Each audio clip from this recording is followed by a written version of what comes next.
اب یہاں پر اللہ تبارک و تعالیٰ آگے فرماتے ہیں اہل ذکر ان کنتم لا تعلمون، تو اے لوگو علم والوں سے پوچھو اگر تمہیں علم نہ ہو۔ وما جعلناہم جسدا لا یأکلون الطعام وما کانوا خالدین،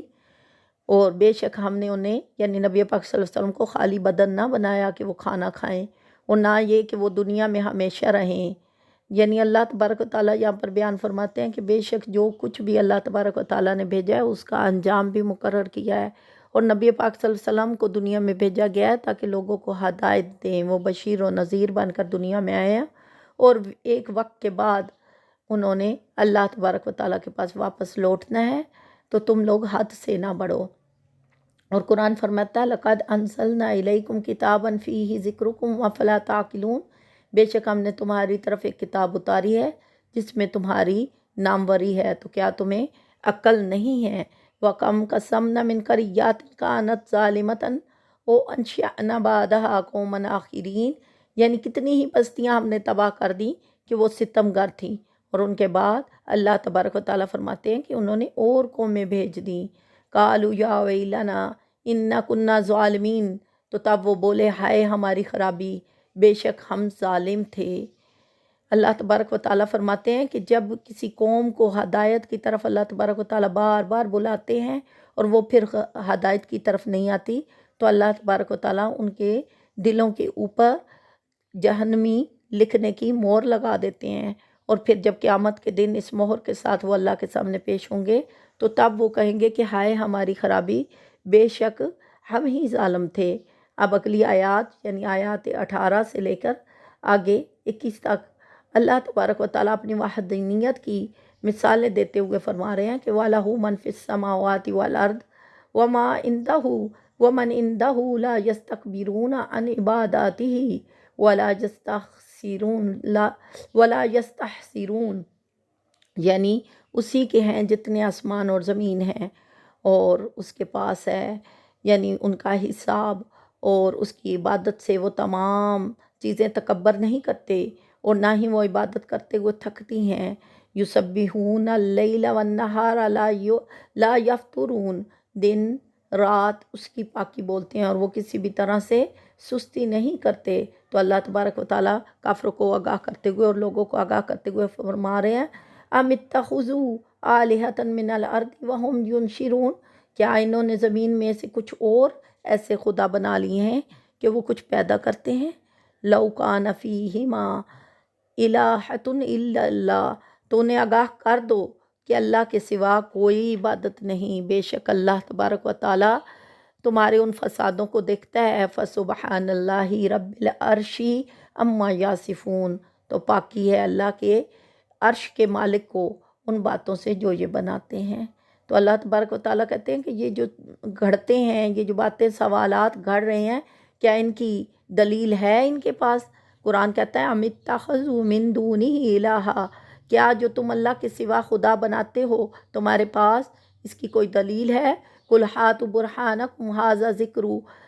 کہ اس ذکر کے بارے میں اگر تمہارے پاس کوئی دلیل ہے تو لے آؤ میرے اس قرآن کے بدلے، تاکہ میں بھی تو دیکھوں۔ بل اکثرہم لا یعلمون، لیکن ان میں سے اکثر ایسے ہیں کہ وہ اس بات کو نہیں جانتے۔ اللہ تبارک و تعالیٰ نے منکرین کے جوابات دیے ہیں، اور اللہ تبارک و تعالیٰ فرماتے ہیں کہ کیا کافروں نے یہ خیال نہ کیا کہ آسمان اور زمین پہلے بند تھے تو ہم نے انہیں کھولا، اور ہم نے ہر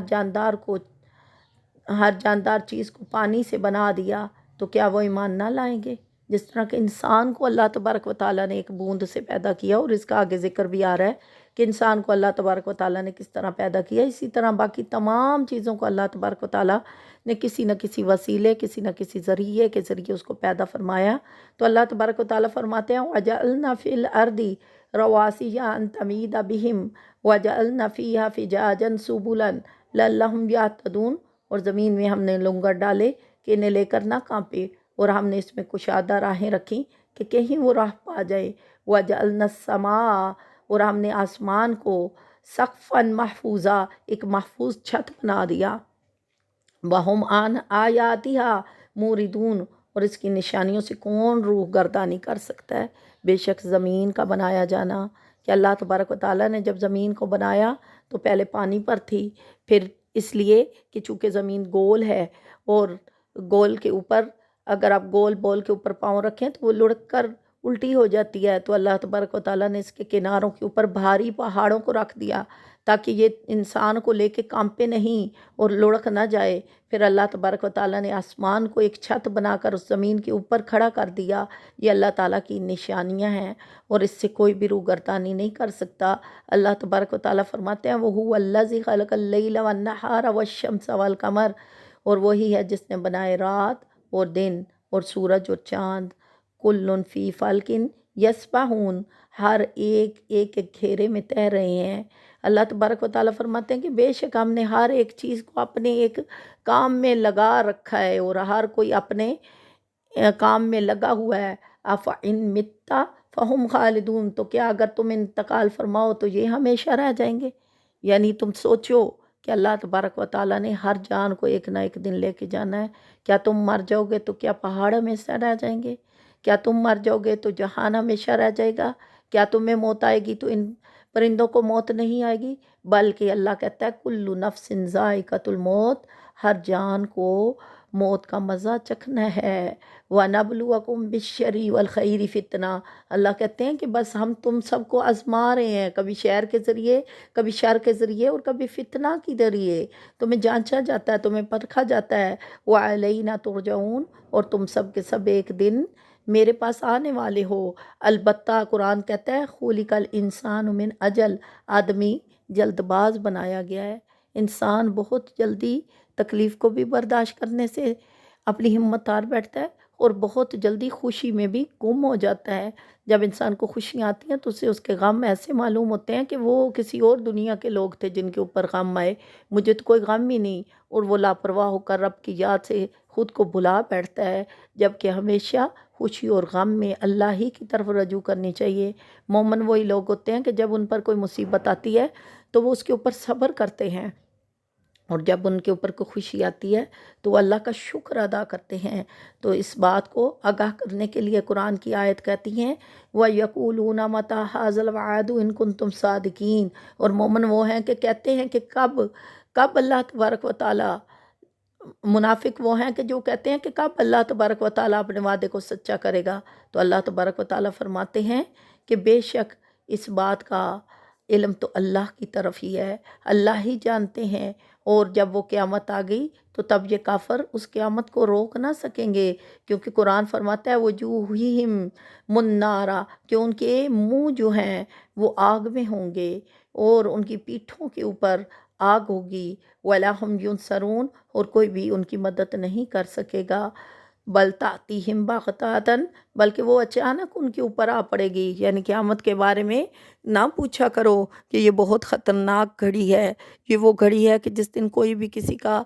رازدار نہ ہوگا، کوئی کسی کو بچانے کے کام نہ آئے گا، بلکہ اس کا علم اللہ تبارک و تعالیٰ کے پاس ہے۔ اور قرآن فرماتا ہے ام لہم آلہۃ تمنعہم من دوننا، کیا ان کے کچھ خدا ہیں جو ان کو ہم سے بچاتے ہیں؟ یعنی کافروں کے ان باتوں کے اوپر اللہ ان کو آگاہ کرتے ہوئے فرما رہے ہیں کہ تم اتنی ہٹ دھرمی میں ہو، کیا تم نے اللہ کے سوا کوئی اور خدا بنا رکھا ہے کہ تمہیں ہم سے تکلیف نہیں لینے دیں گے؟ لا یستطیعون نصر انفسہم، اور اگر تم نے ایسے بنائے ہیں خدا تو وہ اپنی جانوں کو ہی نہیں بچا سکتے، اپنے آپ کے ہی ساتھی نہیں۔ ولا ہم منا یصحبون، اور نہ ہماری طرف سے ان کی کوئی بھی باری ہوگی، بلکہ یہ صرف برتنے کا وقت ہے۔ اللہ تعالیٰ کہتے ہیں یہاں کی زندگی تو تمہارے لیے بس ایک برتنے کا وقت مقرر کیا گیا ہے، تو کیا تم دیکھتے نہیں کہ اللہ تبارک و تعالیٰ زمین کو اس کے کناروں سے گھٹاتے آ رہے ہیں؟ اور بتاؤ کہ کون ہے غالب اس کو کٹانے پر اور کون ہے غالب اس کو بنانے کا؟ بلکہ تم فرماؤ کہ تم کو صرف اللہ تبارک و تعالیٰ وہی سے ڈراتا ہے، اور بہرے پکارنا نہیں سنتے کہ جب انہیں پکارا جائے کہ اللہ سے ڈر جاؤ اور اس وقت گونگے کسی بھی طرح سے بول نہیں سکتے، بلکہ اللہ جس کو ہدایت دیتے ہیں وہی اللہ کی حق بات کو جان سکتے ہیں۔ اور اللہ تبارک و تعالیٰ فرماتے ہیں اور ہم عدل کی ترازو رکھیں گے قیامت کے دن تو کسی جان پر کچھ ظلم نہ ہوگا، اگر کوئی چیز رائی کے دانے کے برابر بھی ہو تو ہم اسے لے آئیں گے اور ہم کافی ہیں حساب کو۔ اور اللہ تبارک و تعالیٰ کہتے ہیں وَهَذَا ذِكْرٌ مُبَارَكٌ، یہ قرآن تمہارے لیے ایک مبارک ذکر بنا دیا گیا ہے تاکہ ہم تمہیں اس کے ذریعے آگاہ کریں۔ أَفَأَنْتُمْ لَهُ مُنْكِرُونَ، تو کیا تم اس کے منکر ہو؟ تو آگے اللہ تبارک و تعالیٰ آیت نمبر 50 میں حضرت ابراہیم علیہ السلام کی ہدایت، ان کی دانائی کی بات بتا رہا ہے۔ ان کی دانائی تھی کہ انہوں نے اپنے باپ کو اور اس کی قوم کو ان مورتیوں سے روکا، کیونکہ ابراہیم علیہ السلام کی قوم کے لوگ بتوں کی پوجا کرتے تھے، تو انہوں نے اپنے باپ اور اپنی قوم سے کہا کہ یہ تو بس مورتیں ہیں جن کے آگے تم آسن مارے بیٹھے ہو۔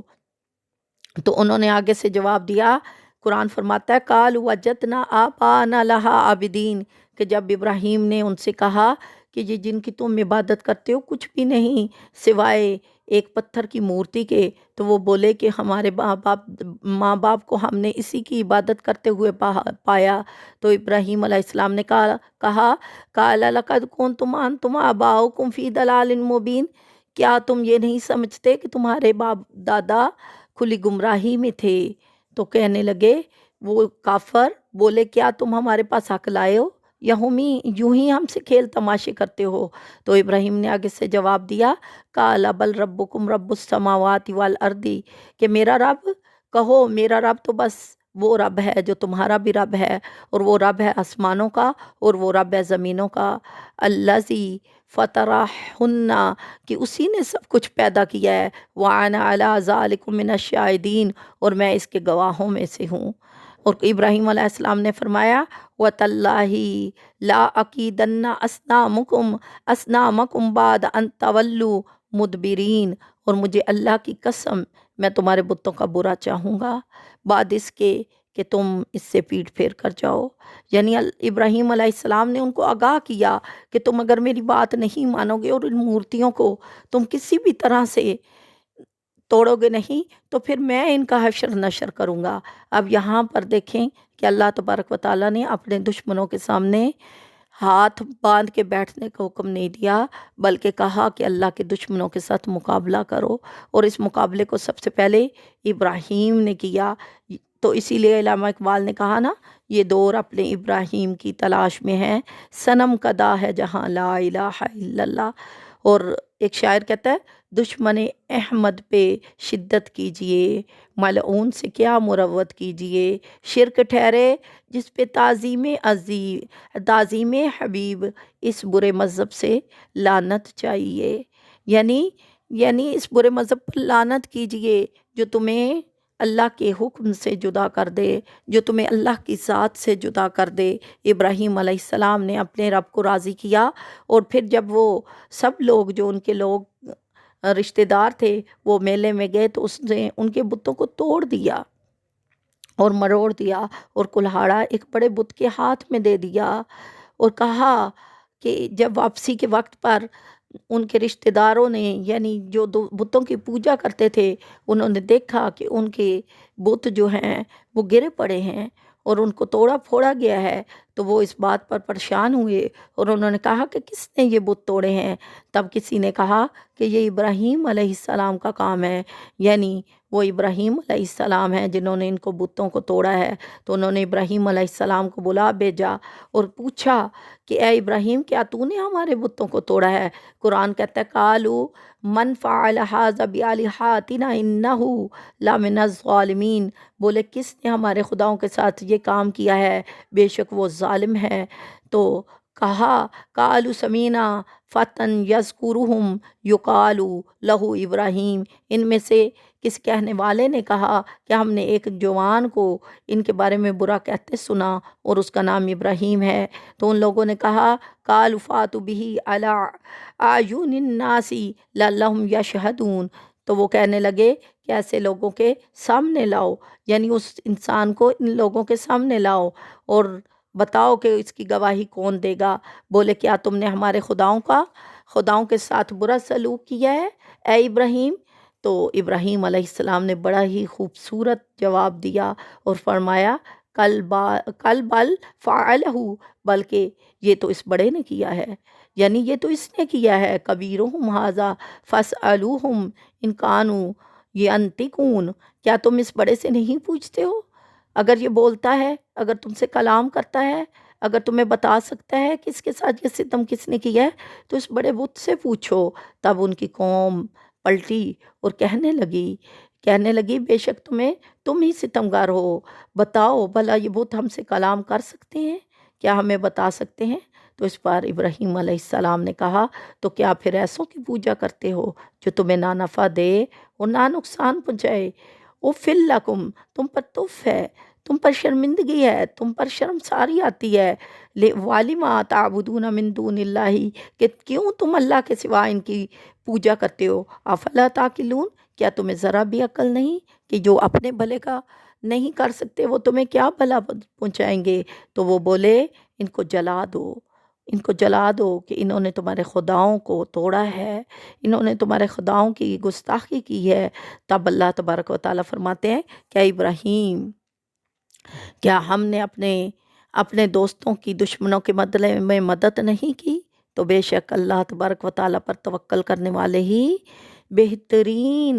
بہترین درجہ پاتے ہیں۔ جب ابراہیم علیہ السلام نے اپنی قوم کو بتوں کی پوجا سے منع کیا اور انہیں اس بات کے اوپر اکسایا اور ترغیب دلائی کہ کیوں ایسی مورتیوں کی عبادت کرتے ہو جو نہ سن سکتے ہیں، نہ بات کر سکتے ہیں، نہ تمہارے نفع کے مالک ہیں، نہ تمہارے نقصان کے مالک ہیں، تو بجائے یہ کہ وہ قوم ہدایت مانگتی، بلکہ نمرود اور اس کی قوم نے حضرت ابراہیم علیہ السلام کو جڑا ڈالنے میں متفق کیا ایک دوسرے کو، اور انہوں نے آپ کو ایک مکان میں قید کر دیا اور قریہ کوسہ میں ایک عمارت بنائی اور 1 مہینہ تک بکوشش تمام قسم کی لکڑیاں جمع کی اور ایک عظیم آگ جلائی جس کی تپش سے ہوا میں پرواز کرنے والے پرندے بھی جل جاتے، اور ایک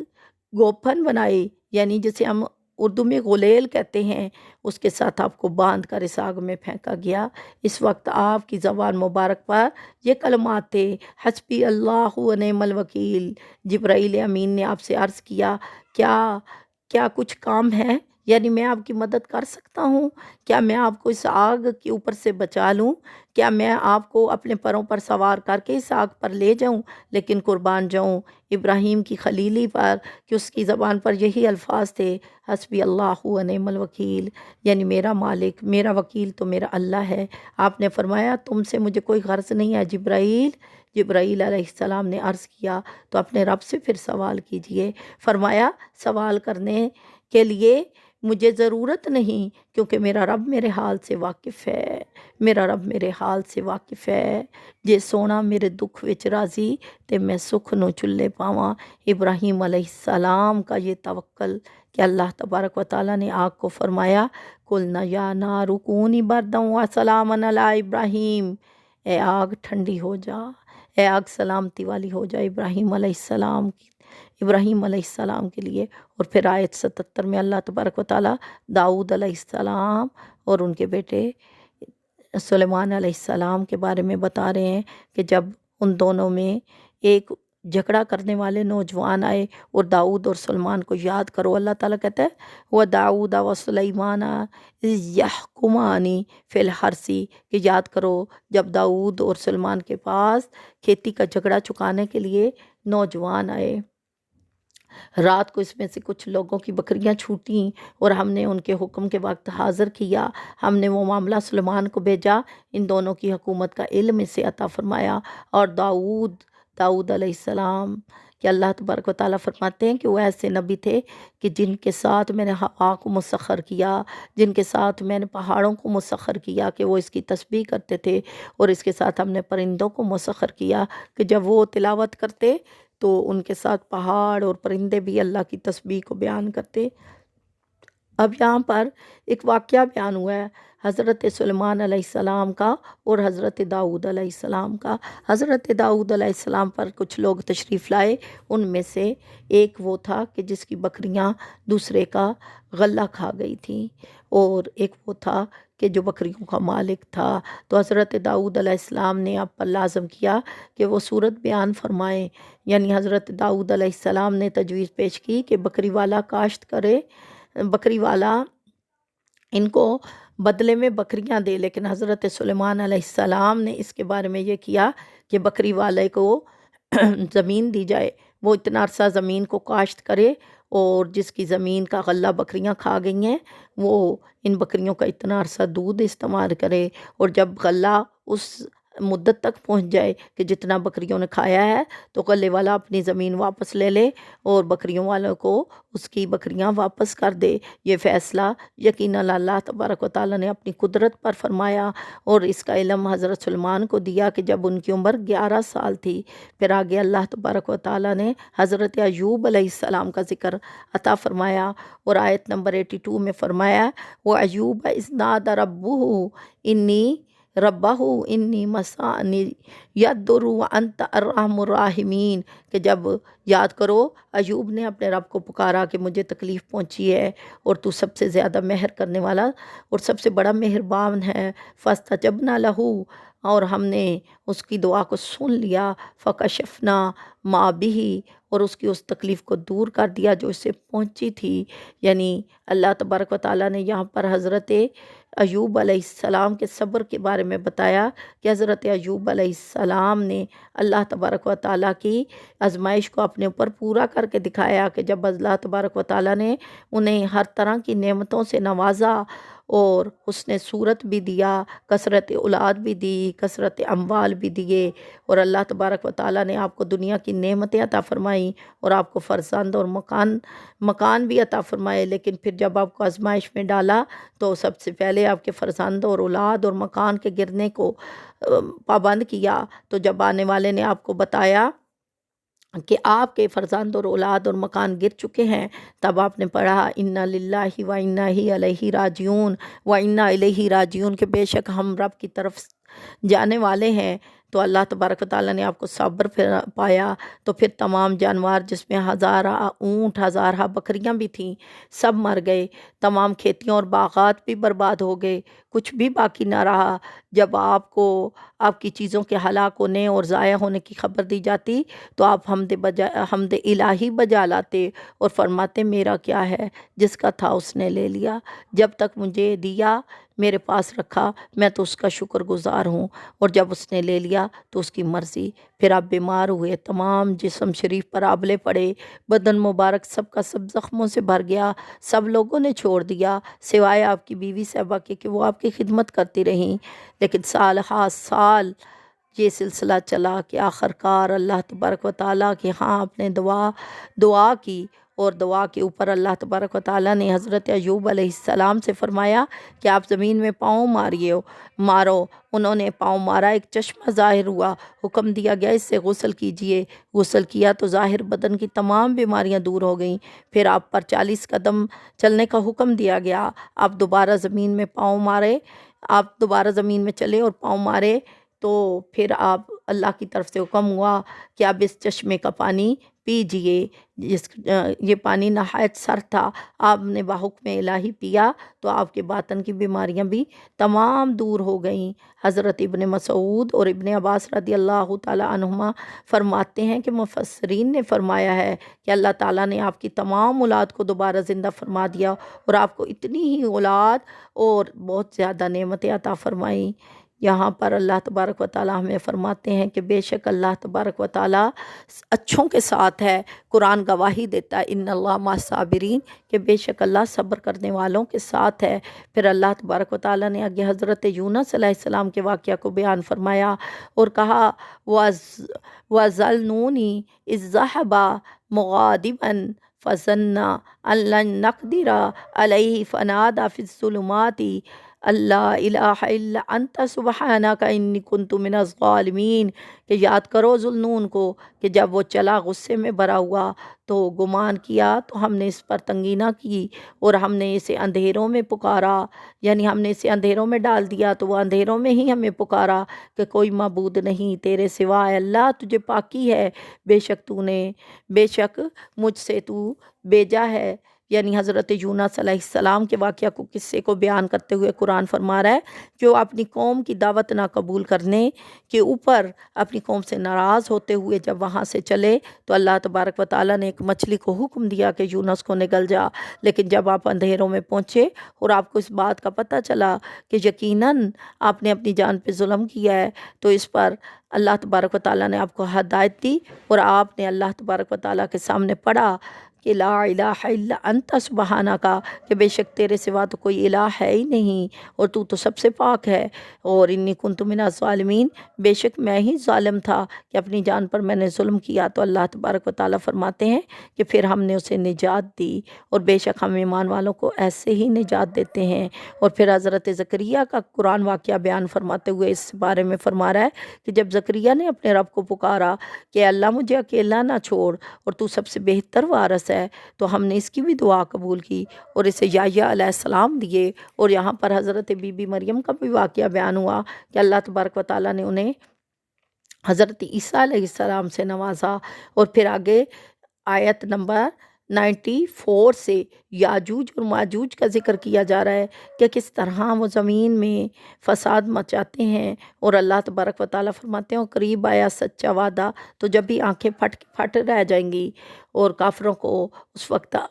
ندا سنو گے کہ کہیں گے ہائے ہماری خرابی، بے شک ہم غفلت میں تھے، لیکن اللہ تبارک و تعالیٰ ہدایت انہی کو دیتے ہیں جو اللہ تبارک و تعالیٰ کی طرف رجوع کرتے ہیں۔ اور پھر یہاں پر پیارے آقا صلی اللہ تعالیٰ علیہ وآلہ وسلم کی شان بیان کرتے ہوئے سورت کے آخری رکوع میں اللہ تبارک و تعالیٰ آیت نمبر 106 میں فرماتے ہیں وَمَا أَرْسَلْنَاكَ إِلَّا رَحْمَةً لِّلْعَالَمِينَ، بے شک ہم نے نہ بھیجا ہے نبی مگر آپ کو سارے جہان کے لیے رحمت بنا کر۔ یہاں پر اس آیت کی شان نزول میں حضرت ابن عباس رضی اللہ تعالیٰ عنہ نے فرمایا کہ حضور پاک صلی اللہ علیہ وسلم کا رحمت ہونا عام ہے، اور یہ رحمت ایمان والے کے لیے بھی اور اس کے لیے بھی جو ایمان نہ لایا۔ مومن کے لیے تو آپ دنیا اور آخرت دونوں میں رحمت ہیں، لیکن جو ایمان نہ لایا ان کے لیے آپ صرف دنیا میں رحمت ہیں کہ آپ کی بدولت تاخیر سے ان پر عذاب آئے گا، اور اللہ تبارک و تعالیٰ ان سے عذاب دور نہ کرے گا۔ اور پھر اللہ تبارک و تعالیٰ نے یہاں پر سورت حج نازل فرمائی،